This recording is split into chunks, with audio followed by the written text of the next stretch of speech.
In this week's Torah reading, we start reading about the Mishkan, the building of the temple, the first temple the Jews built in the desert. And there's a lot of details to this building, all the dimensions of how big the temple should be, different components, very, very detailed. And the question is that we don't have a temple right now in our lives. So why are the details of the temple so important to be written? And they don't just take up a couple of lines. Chapter after chapter, many, many chapters are written about the very detailed construction of the temple. And the answer is that the construction of the temple represents a number of things. One, represents a place for God, a house for God. A house where God could dwell in this world. But more important than that is what it represents about us. Because the verse says that you should build a temple and I will dwell within them. It doesn't say I will dwell within it, but within them, within each and every person. Yes, we have a physical being, a physical structure of the temple, but it's not about that. It's about making a place in our hearts for God to be in as well. So although we build it physically, there's a lot of details, the lesson is that the same way there's so many details involved in the physical building, also in our internal, our personal building, we have a lot of details in our lives, a lot of things going on, a lot of components.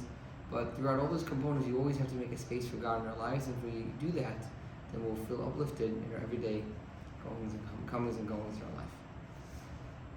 We'll now continue with the singing of Lechadodi, the song we sing Friday night, written by the great Rabbi of Shlomo Alkabetz in the late 1400s.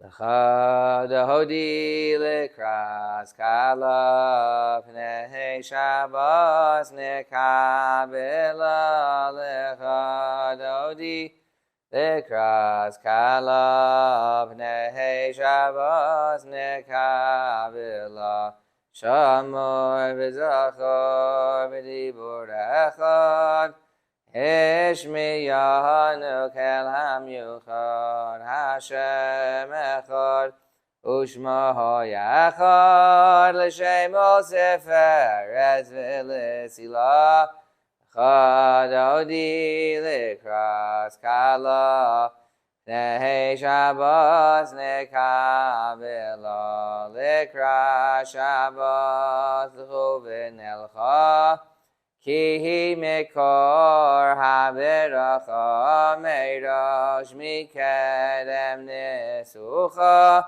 Sov ma'aseh b'machshavot chila lecha dodi lekras kala Pnei Shabbos nekabela mikdash melech Ir melucha kumitzi mitoch ha'afecha Rav lach shevet b'yemekabacha V'hu yachamol alayichem lalecha Dodi lekras kala Pnei Shabbos nekabela Hisnari me'afar kumi Livshi bigdei sefartei chami Al yad ben yishai beis alachmi Karva el nafshi gi yahala lecha Dodi lekras kala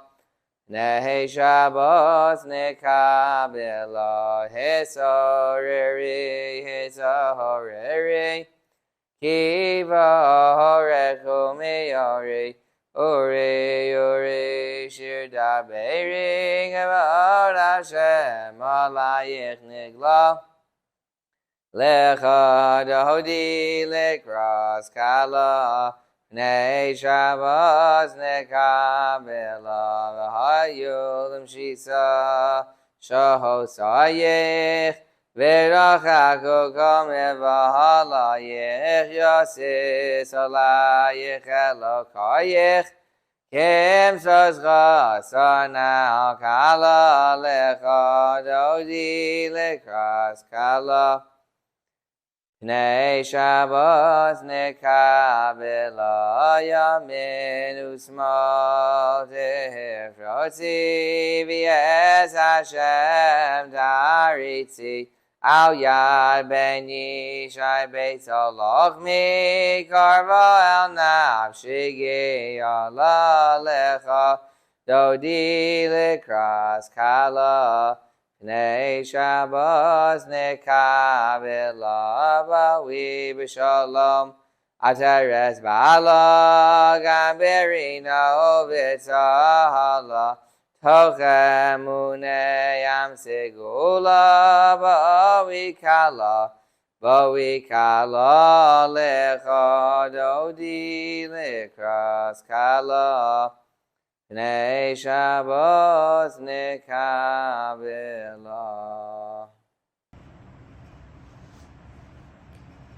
We are now in the month of Adar. The month of Adar we mentioned last week is a happy month, and this year it's a month which is doubled, as it is a leap year in the Jewish calendar, which is why the holiday of Pesach, Passover, is about a few weeks later than usual. It's actually the very end of April and ends right by May 1st, which is really late. And the reason is because of this extra month, this double month. But in the Jewish calendar, it could have been any of the months. Why was specifically the month of Adar chosen? There's a beautiful explanation. The Jewish months are 30 days long. When you have 2 of these months, you have 60 of these days. In Jewish law, we find that when you have 60 of something, it can completely nullify something else. A classic example is milk and meat. They mix together. If you have 60 times of one, you could eat the food. If a little drop of milk falls into a pot with 60 times of that meat, you could eat that food because it's a little bit of milk. Can't be tasted, it's inconsequential. So too with the month of Adar, which is the month of happiness in our life. If we double it, we make it 60 times, and we do our best to make the days that we're in as happy days. Doesn't mean every day is great, but have a good attitude, have a positive attitude. If we have a positive attitude, then with this double month of this attitude, we can nullify anything that happened along the way. We can overcome any challenges that we may meet in our lives. We're now finished with the singing of Adon Olam. Adon Olam Asher Malach B'terem Kol Yitzir Nivra V'yeis Nasa B'chefso Kol Azai Mehelech Shemo Nikra V'yacharei Kechlos HaKol Levahado Yimloch Nora V'haya V'hoveh V'yiyeh B'sifara V'hu Echad V'yein Sheni Hamshilo Lehachvira V'li Reishis V'li Sachlis V'lo Ha'od V'hamitra V'hu Keli V'chai Goali V'tor Chevli V'yeis Nasa V'hu Nisi Umanosli